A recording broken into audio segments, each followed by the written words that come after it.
para cambiar de vida, para cambiar de rumbo. ¿De acuerdo? Vamos a leer Lucas capítulo 15, porque yo quiero tomar de aquí para comenzar. Esta es la parábola del hijo pródigo, ¿verdad? Y dice así: también dijo, un hombre tenía 2 hijos, y el menor de ellos dijo a su padre: Padre, dame la parte de los bienes que me corresponde. Y le repartió los bienes. No muchos días después, juntándolo todo, el hijo menor se fue lejos a una provincia apartada. Y allí, ¿qué hizo? Desperdició sus bienes viviendo perdidamente.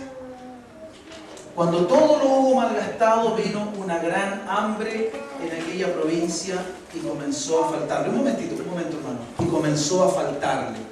Déjame revisar un par de ideas aquí. Primero, esta es una parábola, por lo tanto, es una enseñanza que tiene una aplicación práctica en nuestras vidas. ¿De acuerdo? Es una enseñanza espiritual.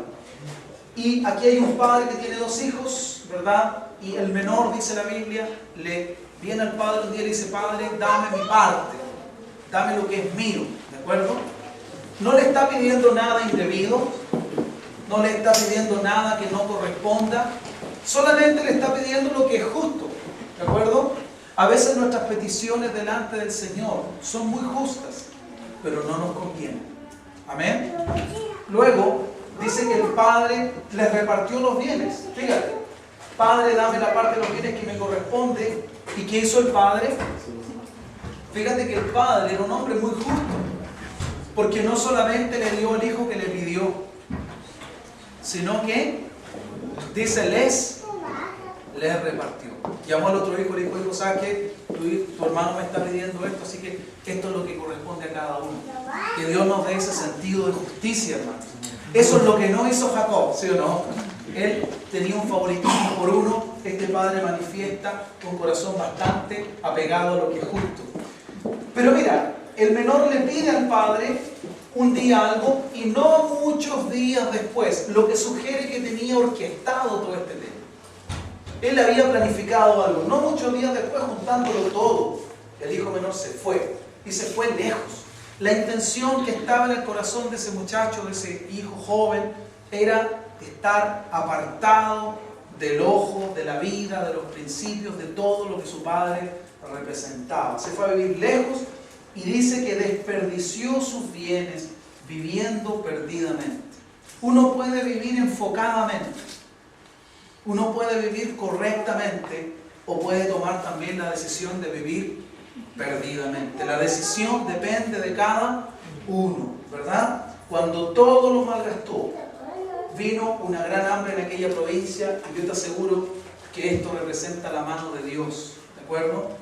Este hijo tenía que vivir un proceso, de lo que yo voy a hablar a continuación. Tenía que vivir un proceso, y ese proceso no se iba a cumplir cabalmente si el hambre no venía justo cuando él ya no tenía nada, ¿de acuerdo? Y comenzó a faltarle. Continuemos, por favor. Y fue y se arrimó a uno de los ciudadanos de aquella tierra, el cual le envió a su hacienda para que apacentase cerdos. Y deseaba llenar su vientre de las algarrobas que comían los cerdos, pero nadie le daba. Y volviendo en sí, qué importante es esa frase, y volviendo en sí, eso significa recapacitar, eso significa replantearse. Si nosotros queremos un cambio de vida, ¿qué tenemos que hacer? Tenemos que recapacitar, tenemos que detenernos y replantearnos la clase de realidad, la clase de vida que estamos llevando. Volviendo en sí, dijo: ¿cuántos jornaleros en casa de mi padre tienen abundancia de pan? Yo aquí perezco de hambre. La circunstancia, la crisis, ¿qué le permitió ver a él? Le permitió valorar lo que antes no había valorado. ¿De acuerdo? Me levantaré e iré a mi padre y le diré: Padre, he pecado, a propósito de lo que yo hablaba, he pecado contra el cielo, pequé contra Dios y pequé también contra ti. Ya no soy digno de ser llamado tu hijo. Hazme como a uno de tus jornaleros. Qué maravilla, ¿verdad? Realmente la crisis hizo un trabajo en su corazón. Fíjate que el joven, este hombre que estaba, oye, hay una parte que me corresponde acá, ¿verdad? ¿Cierto? Sí, ya la quiero, dámela. Días después toma todo, chao, me voy, no me van a ver. Yo estoy añadiendo eso, pero esa fue la actitud, ¿sí o no? La actitud de independencia, de vivir, yo sé lo que quiero para mí, yo sé lo que me conviene, partir y vivir, no perdidamente, porque salió para eso. Lo leímos, dice que salió para vivir como perdidamente. Y mira, después de la crisis hay otra persona. El hombre que se fue es un hombre que no valoró lo que tenía junto a su padre. Pero después de vivir una crisis, después de esa crisis él se replantea y ahora él se da cuenta que él está pasando una necesidad innecesaria. Parece trabalengua, ¿verdad? Está viviendo una necesidad innecesaria porque se da cuenta que en la casa de su padre hay abundancia de pan, mientras donde él está hay hambre. Quiero aprovechar de decir algo espiritualmente, hermanos. Esto es tan cierto en lo espiritual. Hay personas que están en lugares donde pasan hambre espiritual, pero no se mueven de ahí, no recapacitan. En tanto el Padre ha dicho, y a nosotros nos ha dicho, que en su casa hay abundancia de pan. Amén. Hay abundante alimento para nuestra alma, para nuestro espíritu. Amén, hermanos. Así que si queremos pasar hambre teniendo un Padre rico y abundante en pan, es porque somos mensos nomás, ¿cierto? Y el Señor no dijo eso, dijo que fuéramos mansos, no mensos, ¿verdad? Ok, entonces me levantaré de mi padre, le diré, Padre, he pecado, número 1. Segundo, no soy digno de ser llamado. ¿Por qué? Dime, ¿por qué él le reclamó los bienes al padre? Soy tu hijo, ¿no? ¿Me corresponde algo? Dámelo. Pero ahora él dice, yo no soy digno ni de ser llamado tu hijo. No te pido que me veas como un hijo, solamente recíbeme como a un trabajador, como un jornalero. ¿Había hecho algo la crisis en su corazón? Amén. Sí. ¿Cuántos pueden decir las crisis tienen un buen propósito en Dios? Amén. Ok. Hazme como uno de tus jornaleros. Y levantándose vino a su padre. Esto que él replantea está lejos del papá. Él dice, ay. No, yo ni merezco que mi papá sea mi padre, pero voy a ir y le voy a decir. Y llega, ¿verdad? Se levanta, vino a su padre y cuando aún estaba lejos, lo vio su padre y fue movido a ¿qué? Esto es mío, la Biblia no lo dice, pero yo estoy seguro que si su padre lo vio venir era porque lo estaba esperando. Amén. Era porque en el fondo él se paraba seguramente, esto ya es mío, no es de la Biblia. Pero eso yo creo haría cualquier padre que ama a su hijo, ¿no? Se paraba con la esperanza de verlo regresar. Y un día, él vio a lo lejos algo, ¿sí o no? Y cuando lo ve, fue movido a misericordia. ¿Qué hizo? Y dijo, yo sabía que iba a volver con la cola entre las piernas. ¿Me va a escuchar ahora? No, ¿verdad? Cuando lo ve, corrió. Dice, corrió, se echó sobre su cuello y le besó. ¿Quién hizo todo eso? El Padre. El Padre. Y ese Padre, hermanos, representa a nuestro Padre. Amén. Yo hoy día es el día del papá, que cierto, pero yo no preparé esto porque fuera el Padre. Después que lo había hecho y todo me di cuenta que coincidía con el día. Así es nuestro Padre.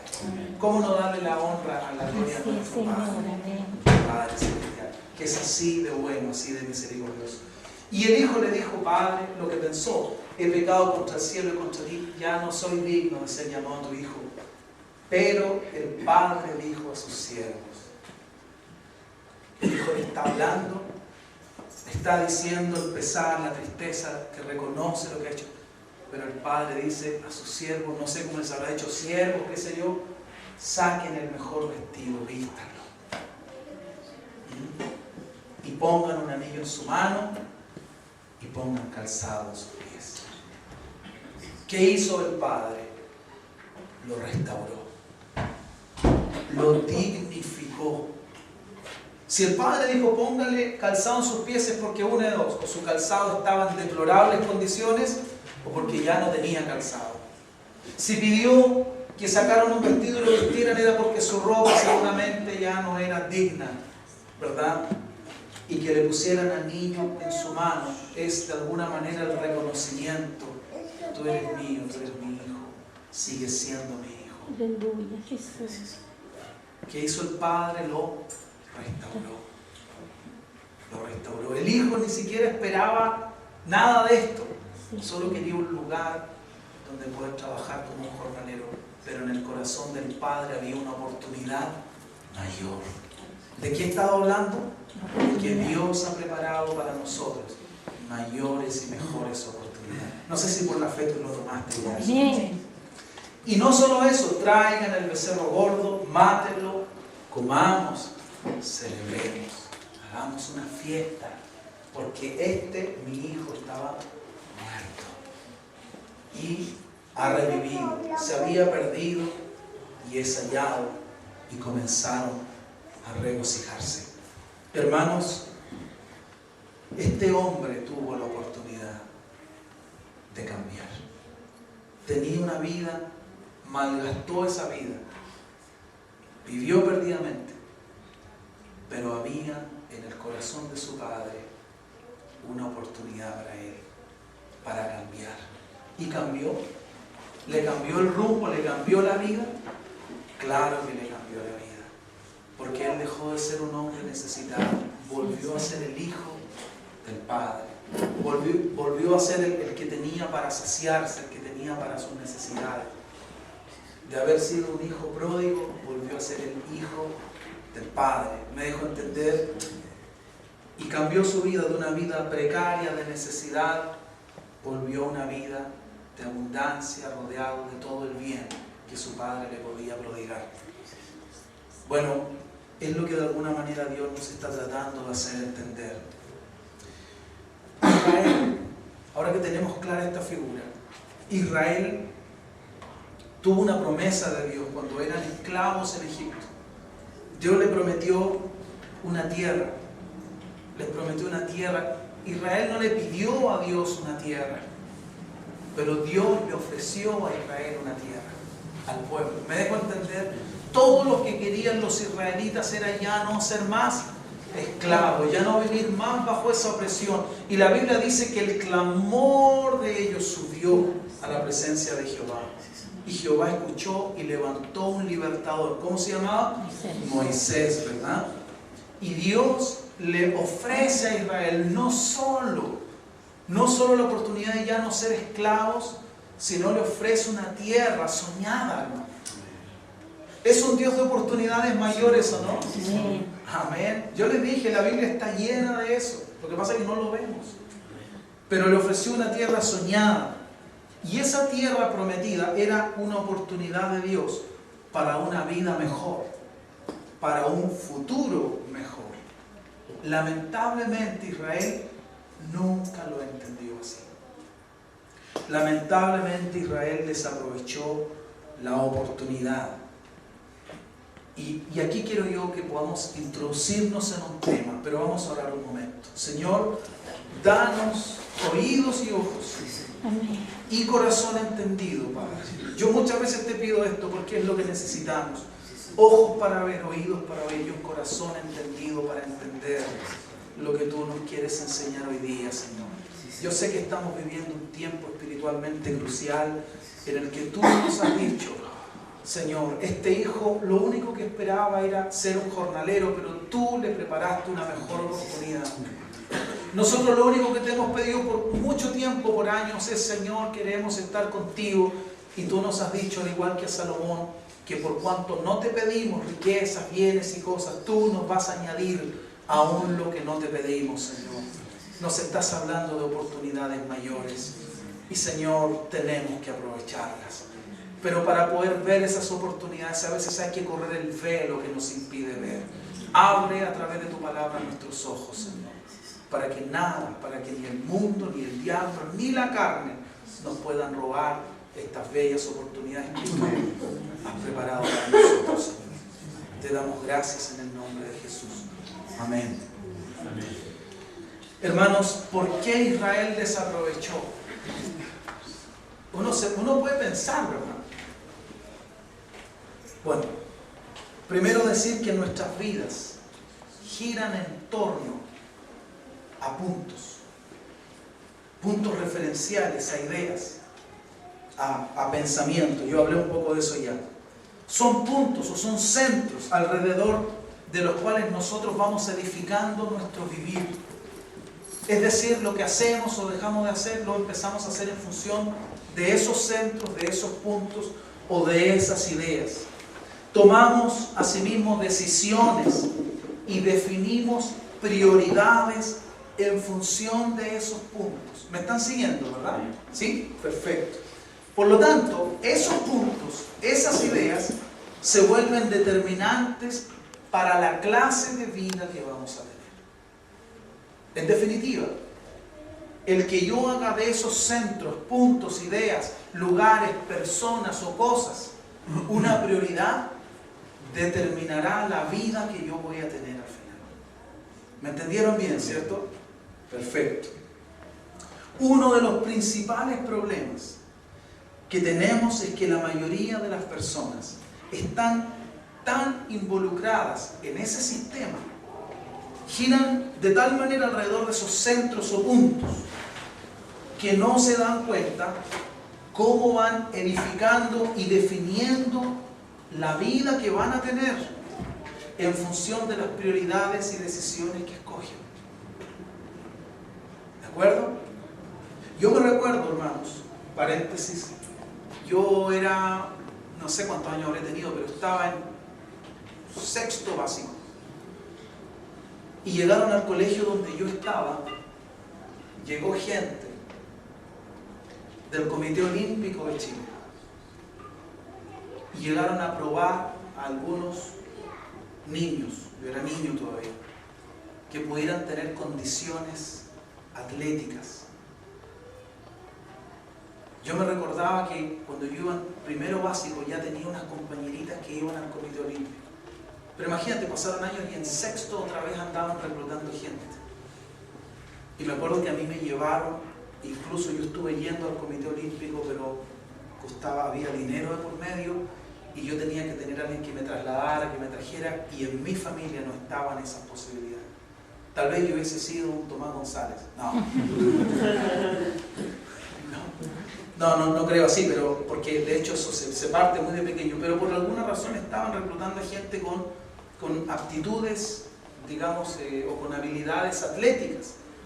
Y yo ahora estoy gordito, peladito, pero yo en ese tiempo era más chico y era muy flexible, muy ágil.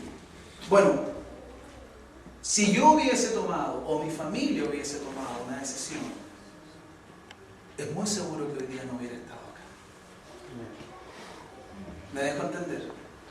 Porque todas las decisiones consiguientes hubieran girado en torno a ese centro. Hubieran girado en torno a esa prioridad. ¿Verdad? Tal vez Dios, si Dios me tenía llamado, seguramente hubiera encontrado la manera de meterme en su camino, ¿verdad? Porque Él es soberano. Pero lo que trato de decir es que yo hubiera tenido que girar mis decisiones en torno al deporte. En circunstancias de que como yo no seguí ese camino, mis decisiones giraron en torno a cuestiones circunstanciales distintas, ¿verdad? Bueno, a ese tipo de cosas yo me refiero cuando digo que nuestras vidas giran en torno a, ¿ok? Y las personas no nos damos cuenta que comenzamos a definir prioridades, tomar decisiones y todo lo demás en función de esas cosas que son importantes para nosotros. La verdad es que a veces nos venimos a dar cuenta cuando pasa algo. No nos damos cuenta hasta que ocurre algo que normalmente es algo drástico o como le ocurrió al hijo pródigo, una crisis, ¿de acuerdo? Una crisis que le mueve el piso a uno y que lo hace detenerse y replantear. Por ejemplo, en el ámbito del matrimonio puede ser una infidelidad. Uno cree que el matrimonio de uno va perfecto, va súper bien, hasta que de repente se entera que el cónyuge fue infiel. Y uno para y dice, ¿pero por qué?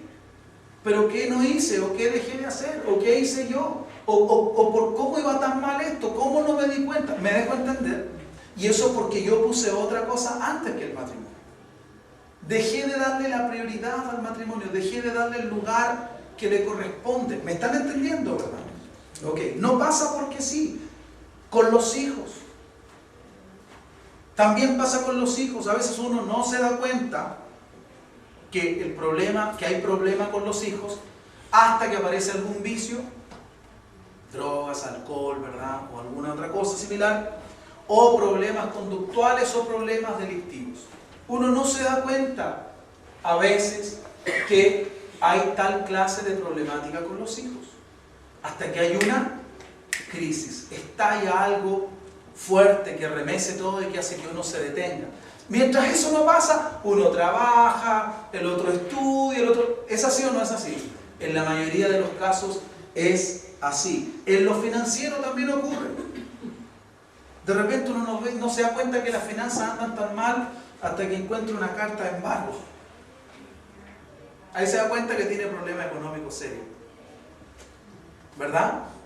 Esas cosas son crisis que a uno lo hacen estremecerse, pero que tienen un buen punto. ¿Saben por qué? Porque el estremecerlo a uno lo hace detenerse. ¿Amén? Eso lo hace a uno replantearse. ¿Qué le pasó al hijo pródigo? Vivió una crisis. ¿Y qué le hizo la crisis a él? Detenerse, replantearse sobre la clase de vida que estaba llevando. En lo espiritual también es cierto, hermanos. A veces uno no se da cuenta que espiritualmente no está bien hasta que se encuentra involucrado en un pecado. Y en ese momento uno dice, Dios, ¿cómo pude yo haber hecho esto? Pero uno no se da cuenta que había descuidado la oración, que descuidó la congregación, que dejó el temor de Dios, que empezó a ver cosas que no debía, a meterse en lugares donde no debía, a juntarse con gente que no... ¿Me entiendes? Y de repente algo grande hace crisis en uno. Me dejo entender que le lleva a uno a replantear y dice, ¡oh, Señor, cómo pude! Perdóname. Y uno trata de volver al punto del cual nunca debió haberse apartado. ¿Amén? Bien. ¿Has escuchado tú a personas que, por ejemplo, buscan alguna rehabilitación de alguna forma? Normalmente vas a escuchar que en algún punto dicen, bueno, yo iba súper bien, pero de repente pasó esto y me di cuenta que toqué. ¿Sí o no? Pero hasta antes de eso, no, todavía puedo seguir cayendo, puedo seguir bajando. Pero de repente hay algo que te hace sentir, esto está mal. Toqué fondo.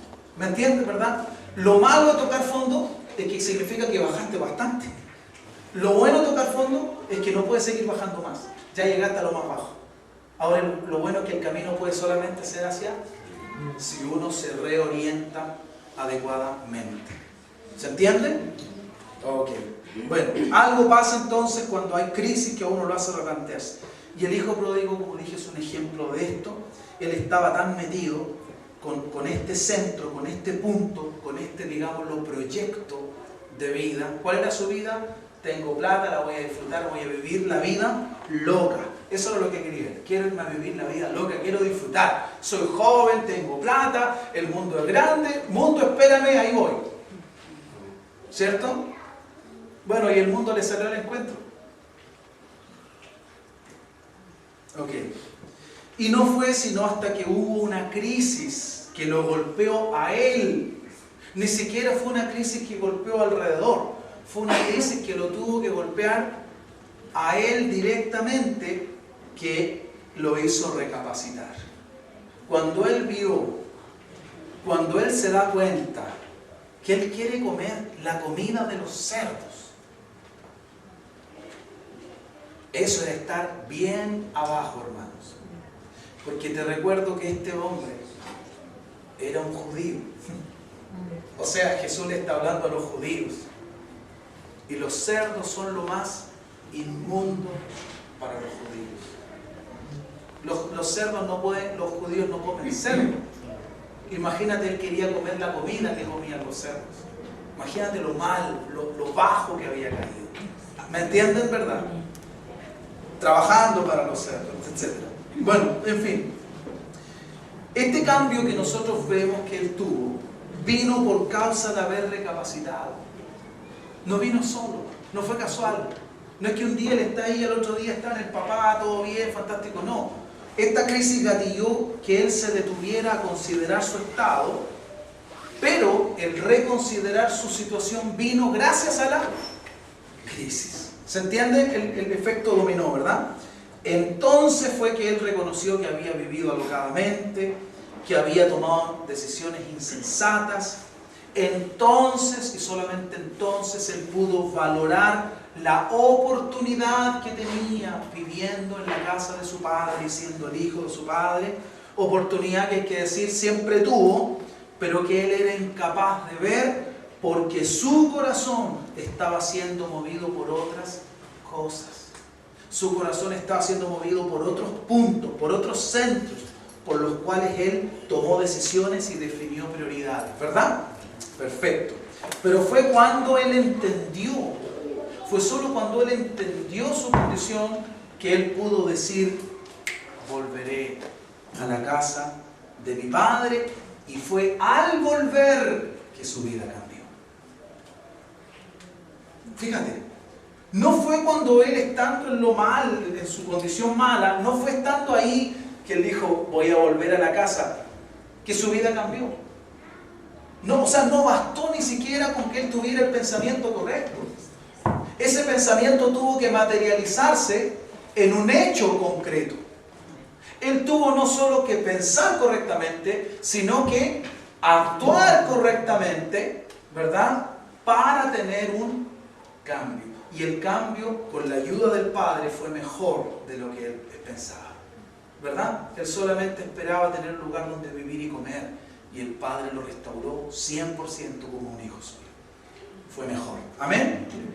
Bueno, ¿cuál es el patrón? Yo creo que esto se nos quede, porque esto es muy útil.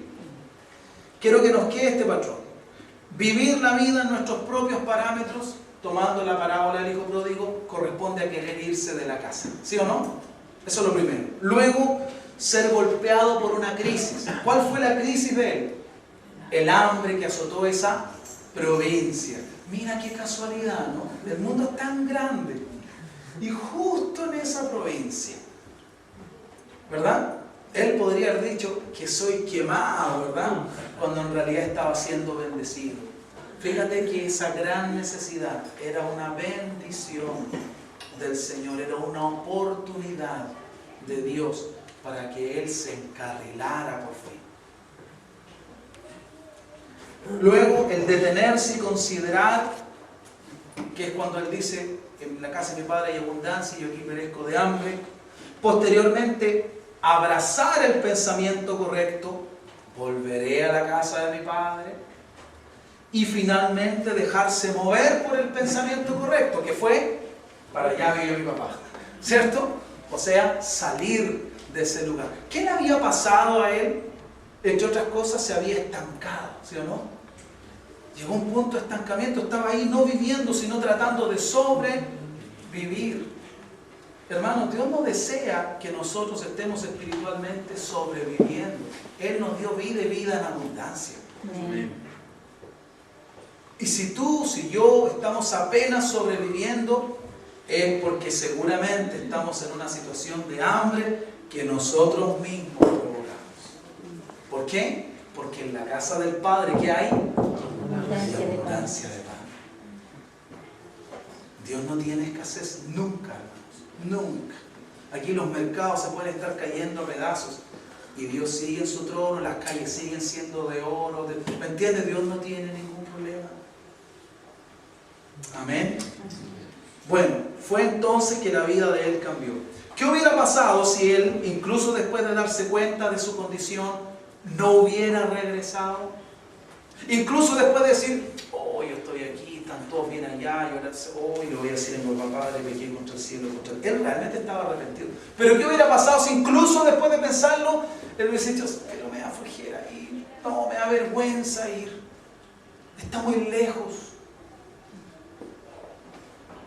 está muy frío, hace mucha calor, es que no sé, no siento, yo sé que tengo que decir, pero no siento así.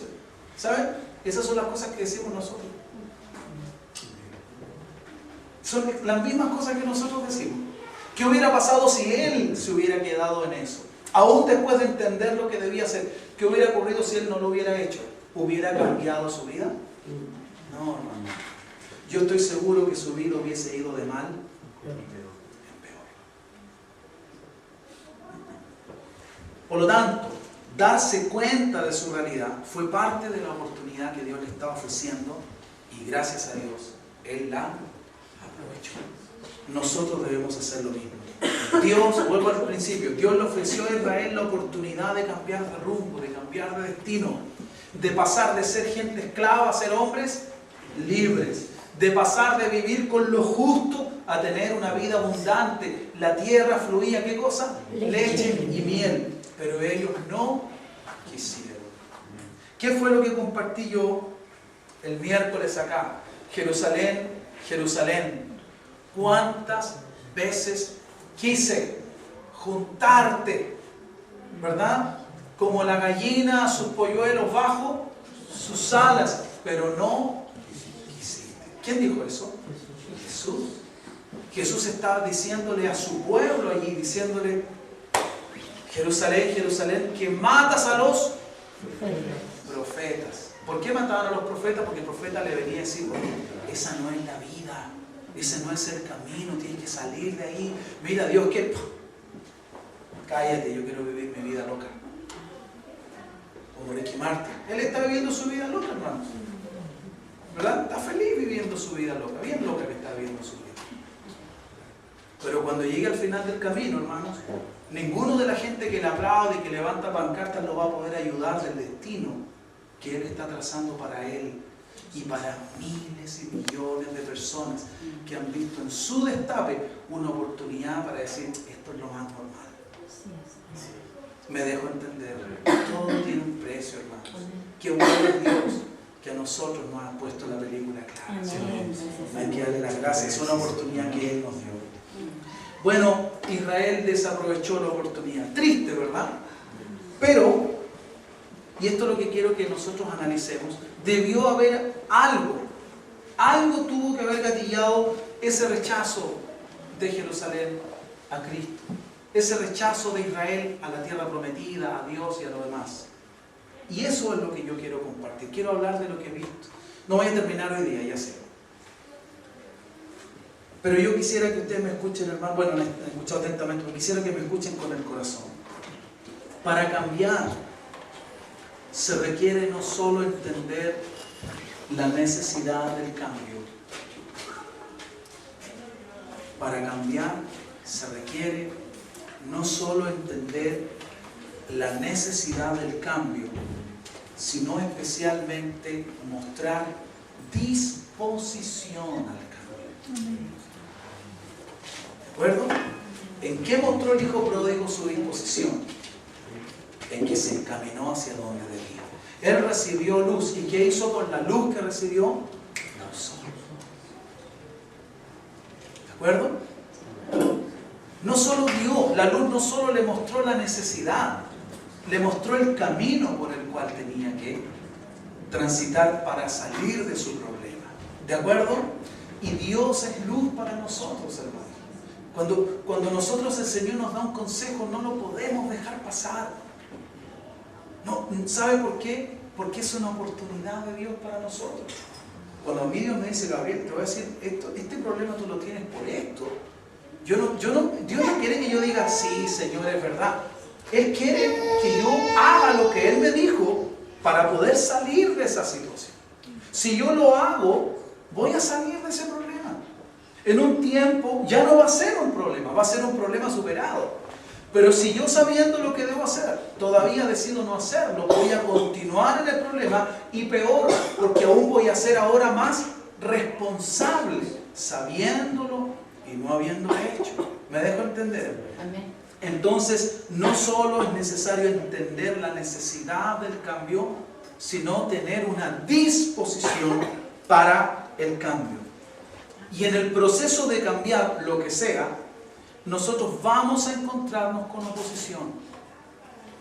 Tú tienes que saber que va a haber oposición. Y la oposición va a venir principalmente de nuestras costumbres. ¿Qué es una costumbre? Es un hábito adquirido, es algo que nosotros hemos adquirido e internalizado y que se ha vuelto ya parte nuestra, parte de nuestro vivir, de nuestro estilo de vida. Va a haber cosas que van a venir de la parte de nuestras costumbres que se van a levantar contra el cambio. Porque valga la redundancia, esa costumbre está ahí por costumbre, ¿sí o no? Y cuando tú quieras cambiar la costumbre así, momento, no me vas a cambiar. ¿Me dejo entender? Esas costumbres nos van a salir al camino como barricadas anticambio. Se van a poner ahí justo frente de donde Dios te está mostrando que tú tienes que ir para cambiar. Esas costumbres se van a poner y decir, no vas a pasar. Y ahí es donde va a comenzar el desafío, ¿verdad? De si vamos o no a hacer lo que sabemos que Dios nos está pidiendo. Esas barricadas, esas costumbres van a tratar de dificultar, van a procurar aletargar y en algunos casos derechamente van a frenar el proceso de cambio. ¿Se entiende, verdad? Las costumbres nos van a tratar de llevar de regreso a los mismos patrones que estamos tratando de derribar. Van a tratar de tirarnos. Y saben, hermanos, el Señor me dio un ejemplo para graficarlo. Yo lo iba a poner en el Power, pero no pude por un tema en internet. Pero yo quiero que piensen en un vehículo que está en el lodo. Un vehículo que ha caído en el lodo, ¿no? En un lugar enlodado y que se ha ido. Tú sabes que mientras tú estás en el lodo y mientras más aceleras, ¿qué pasa? Más te empiezas a enterrar, ¿verdad? Más te entierras. Bueno, ese vehículo enlodado somos nosotros. Estamos entrampados en alguna situación, en algún problema. Y de repente viene el Señor. Y el Señor es un camión, ¿sí o no? Que Optimus Prime, no, es un camionazo el Señor. ¿Cómo se nota que ven los bonitos? Es un tremendo camión, ¿verdad? Que Él nos ve en necesidad y escucha, ¡oh, me hundo! ¿Y qué es lo que hace? Nos lanza su cadena poderosa, ¿verdad? Para que la enganchemos. ¿Y para qué? Ok. ¿Qué es lo que deberíamos hacer nosotros? ¿Acelerar, echar marcha atrás? No, simplemente dejarnos. Él tiene todos los caballos de fuerza para sacarnos de ahí, ¿sí o no? Pero ¿qué hacemos nosotros? ¿Qué va a ser la costumbre? Cuando tú llevas mucho tiempo ahí, te empieza a gustar el barro. ¿Y qué empieza a hacer? Tú dirías, sería ridículo pensar que cuando Él te esté tratando de sacar, tú pongas marcha atrás, ¿verdad? Para ir en la dirección contraria. Pero eso es lo que hacemos nosotros. En vez de dejarnos mover, decir, Señor, estoy en tus manos, sácame.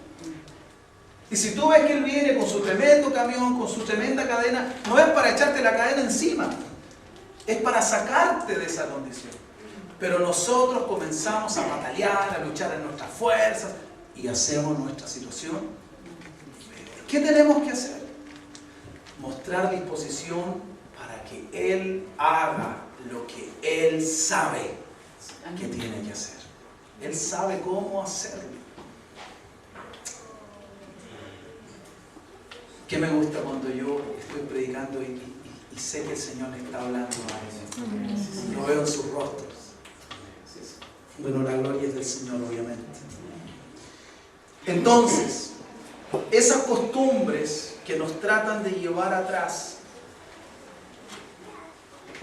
voy a meterme en un terreno aquí, no son el poder del diablo, fíjate. ¿Qué es? Es el poder de la carne. No es necesariamente el diablo, es nuestra propia naturaleza humana caída que está interfiriendo en el propósito del Señor. Así es. Nosotros hemos estado hablando de las oportunidades de Dios y aprovechar la oportunidad en este sentido sería ponerse del lado del Señor, abrirse a lo nuevo, a lo que Dios quiere hacer y dejar que Él nos lleve donde Él quiera llevarnos, ¿verdad? No empezar a decir, pero Señor, esa cadena se va a romper. Señor, ese camión es muy grande, me vas a romper el auto. No. Es decir, Señor, gracias que estás aquí, puedo descansar. Tú eres Dios, tú sabes lo que tienes que hacer. Pero nosotros empezamos, estamos en condiciones terribles y empezamos a decir, pero Señor, no. ¿Pero por qué? Pero eso no es mostrar apertura al cambio, ¿verdad? Eso no es dejar que Dios actúe. Eso es ponerle problemas. Es como cuando tú vas al médico y te dicen, ya, no, si con 3 millones de no sé qué cosa, te vas a mejorar. No, inyección, no, por ningún motivo. Y el doctor tiene que andar con la jeringa, ¿verdad? Es chistoso eso, ¿cierto? Él te quiere ayudar, pero tú ves la jeringa y dices, no. Una persona sensata diría, va a doler, pero no importa, esto me va a sanar. Gracias, Señor, que existe esa vacuna. Gracias que eso me va a ayudar. Donde guste nomás. Acá, no, donde sea, no.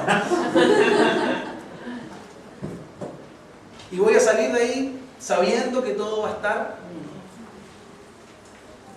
¿Me entiende lo que quiero decir, hermano, verdad?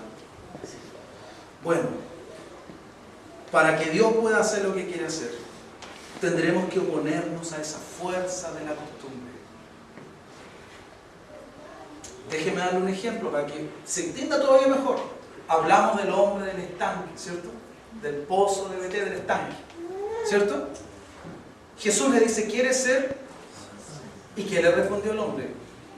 No le dijo que sí.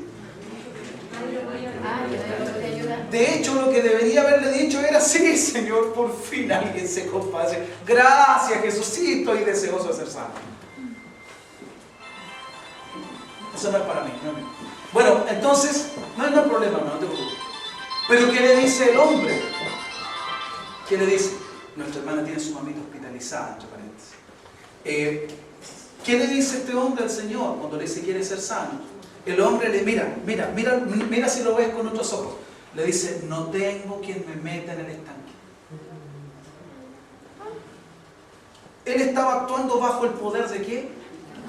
La costumbre. Su raciocinio, su lógica era, la única manera de ser sanado es metiéndose ahí. ¿Me están entendiendo, hermanos? Y el Señor estaba a punto de hacer algo nuevo. No. Aquí está, yo soy el estanque, yo agito el agua, yo mando al ángel. Es mi palabra la que trae la sanidad. ¿Quieres ser sano? ¿Me dejo entender? Pero nuestras costumbres nos limitan, nos impiden ver. Y eso es lo que el Señor necesita romper. Para que ya no estemos más limitados. ¿Se entiende, verdad? Perfecto. Ayúdame, hermano. Salmo 40. 41 al 3 dice, pacientemente esperé a Jehová y se inclinó a mí y oyó mi clamor. ¿Y qué hizo? Me hizo sacar de la desesperación, del lodo cenagoso. ¿Sabe lo que es el cieno, verdad? Es ese lodo, es ese barro así resbaloso que hay en lugares donde hay agua y que se aposa abajo ese lodo. Ese es el cieno. Me hizo sacar del lodo cenagoso. Eso es tremendamente resbaladizo. Es peligroso. Y dice, puso mis pies sobre peña. ¿Qué es lo que es peña? Es una roca, es una piedra firme, sólida. Mira, está hablando de un cambio de vida. ¿Quién ofrece la oportunidad de que nuestra vida cambie? Eso es lo que Él nos está ofreciendo. A algunos de nosotros, a mí me la viene ofreciendo hace 20 años. A algunos de ustedes quizás tanto más tiempo que ese. Pero no debemos desaprovechar ni un solo día, porque es una gran oportunidad de que nuestra vida sea diferente. Y no solo diferente, sino que sea mejor. ¿Ok? Puso mis pies sobre peña, enderezó mis pasos. ¿De qué habla eso? De restauración, de andar por el camino correcto, ¿verdad? Uno cuando no tiene al Señor anda por donde los pasos lo lleven, pero dice enderezó mis pasos.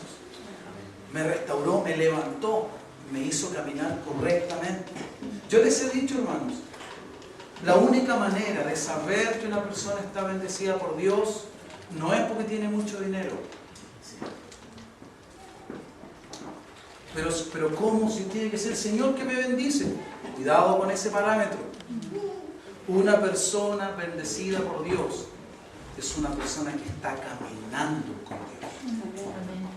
Dios. Eso es estar bendecido. ¿Me entiende, verdad? Enderezó mis pasos. Versículo 3. Puso luego, o sea, después, en mi boca un cántico nuevo, alabanza a nuestro Dios. Verán esto muchos y temerán y confiarán en Jehová. El testimonio para los demás. Dios siempre hace, hermanos, Dios siempre quiere hacer una gran obra en nosotros para que otros la vean y lo glorifiquen. Siempre, hermanos.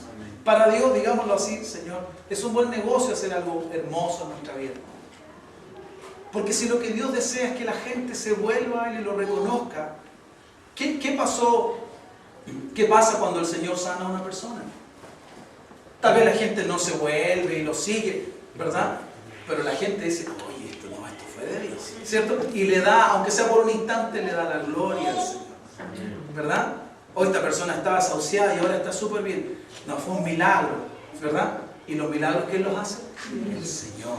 Entonces Él recibe la gloria que Él merece cuando Él hace las grandes obras en nuestra vida. Cuando Él saca a una persona, un tipo que vivía mal, una mujer que vivía una mala vida, y de repente tú lo ves así, ¿no? Ya no lo ves resbalando por la vida en un pozo cenagoso, en el lodo, ni lo ves desesperado, sino que lo ves bien parado sobre un terreno sólido, caminando derecho, viviendo una vida correcta. La gente dice, wow, está yendo a la iglesia. Ah, Dios.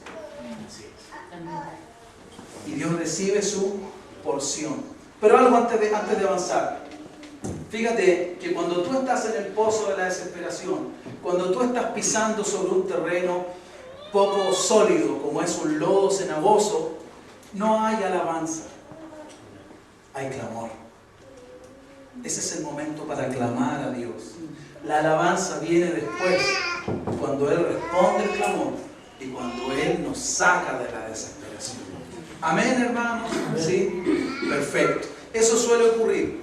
Pero cuando tú conoces a Dios, cuando tú ya viviste esto, y tú vuelves a pasar por un terreno inestable o dificultades que pueden venir a tu vida, Dios desea que nuestro clamor vaya acompañado ¿de qué?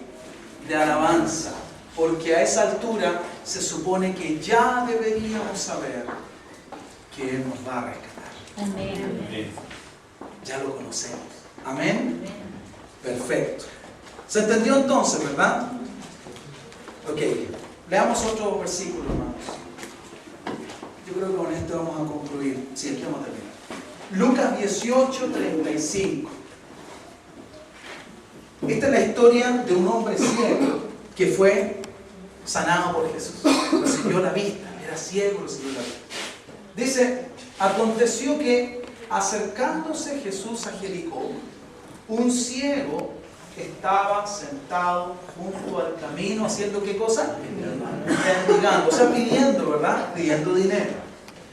Dice, y al oír a la multitud que pasaba, preguntó qué era aquello. Hacemos el cuadro, hay un ciego en este lugar pidiendo, mendigando, pidiendo dinero, ¿verdad? Y él no ve nada, pero él escucha. Y él escucha las voces de gente que están pasando y que seguramente están haciendo ruido, que van conversando diferentes cosas. Escucha la multitud y le dice a alguien, oye, ¿qué es eso? ¿Qué pasa? ¿Verdad? Eso es lo que ocurre. Preguntó qué era aquello. Y le dijeron que era Jesús.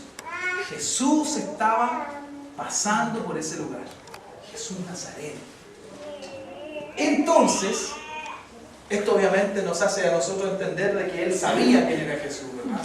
Quizás no lo conocía teológicamente, no sabía que era el hijo unigénito del Padre, nacido, no. Pero él sabía lo necesario. Jesús resucita a los muertos, liberta a los cautivos, saca a los demonios, sana a los enfermos. Sabía lo necesario. Amén. Ok. Y entonces cuando le dicen esto, dice que dio voces diciendo, Jesús, ojos cerrados porque es ciego, Jesús, ¿hijo de quién? David. Hijo de David, ten misericordia de mí. Él da voces, él grita. Y los que iban delante le reprendían, ¿para qué? Cállate, hombre. Silencio, que molestas. ¿Verdad? Pero él clamaba mucho más. ¡Hijo de David! ¡Cállate! ¡Hijo de David! A él le decían, guarda silencio. Y él clamaba más. Ten misericordia de mí. No. Ahí sí. Jesús entonces está subrayado allí y marcado. ¿Qué hizo Jesús? Sobre todo. ¿Qué hizo Jesús? Él va caminando. Hijo de David, hijo de David, hijo de David. Me están llamando a mí. ¿Verdad? ¿Y qué hizo? Él va. Jesús siempre iba en alguna dirección. Él siempre iba en una dirección divina. Sí, Señor. Jesús nunca estaba perdiendo el tiempo. Él siempre estaba yendo hacia el propósito del Padre, ¿verdad? Pero en este momento hay algo importante como para que Él se detenga. Deteniéndose, mandó traerle a su presencia. Tráiganme al que está gritando. ¡Qué emoción, hermano! ¿Sí? ¡Wow! Y cuando llegó le preguntó diciendo, ¿qué quieres que te haga?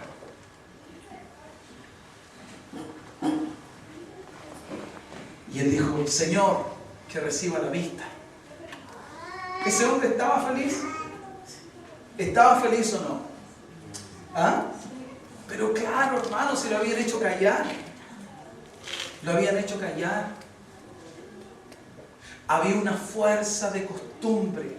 Me dejo entender que estaba diciéndole, tú eres ciego y quédate como estás, no molestes. Pero él se rebeló contra esa costumbre, contra esa realidad. Me dejo entender. Él dijo, no, esta es mi oportunidad. ¿Quién dijiste que era? Es Jesús Nazareno. ¡Hijo de David! No, esta yo no me la pierdo. ¡Cállate! ¡No! ¡Hijo de David! ¿Por qué? Porque Dios le estaba ofreciendo, al pasar por ahí Jesús, una oportunidad única que tal vez nunca más iba a tener. ¿Saben lo que hizo este hombre? La aprovechó. Cállate, más fuerte el amor. Aleluya. Jesús le dijo, recíbela. Tus gritos, o sea, tu fe. Es que esos gritos eran el producto de su fe. Amén. Hermanos, y hay que darse cuenta que era así. Cuando le dijeron, cállate, una fe que es tímida, dijo, bueno, Señor, yo lo intenté, ¿será tu voluntad que yo siga así? No. Pero él dijo, no, esta es mi oportunidad. Y gritó hasta que Jesús lo escuchó. ¿Y qué produjeron esos gritos? Que el Señor, hermano, le has clamado a Jesús hasta que Él se detenga a escuchar tu clamor. Yo creo que Él está igualmente dispuesto a detenerse a escuchar nuestro clamor. Amén. Pero van a venir voces del enemigo de nuestra costumbre que te van a decir, vaya a morirte, sí, Gabriel, tú no vayas a cambiar. Esta situación que tú tenés no va a cambiar. Este hijo no va a cambiar, este esposo, esta esposa no van a cambiar. Acostúmbrate. Esa es tu carne, que le gusta eso, que te va a tratar de predicar su propio evangelio. Pero la fe es movida por Dios. Amén. Y se mueve hacia Dios. Y la fe se atreve, hermanos. Y cuando te dicen cállate, donde hay una fe genuina, esa fe dice no. Si el diablo me está diciendo que me calle, yo tengo que hacer exactamente lo contrario. Lo que tengo que hacer es levantar más mi voz, porque el Señor dijo que el diablo era un mentiroso. Amén. Cuando el diablo te dice no va a resultar, es porque él sabe que Dios no puede hacer. Cuando el diablo te dice no hables, es porque él sabe que tu voz está produciendo algo. Cuando tú llegas acá muchas veces, uno dice, hermano, vamos a alabar al Señor, y a ti te nace decirle cosas, pero hay una voz que te dice, no, ¿qué le va a decir? No seas loco, ¿cómo se te ocurre? Va a ser el loco. Es el diablo tratando de cerrar tu boca. Tú tienes que entender que es momento de abrirla. Así es, Señor. Y de abrirla con más fuerza, porque a través de ese clamor, Dios está a punto de hacer algo. Aleluya. Wow. Se siente la presencia del Señor. Aleluya, sí, Señor. Póngase de Amén. pie, por favor. Dios.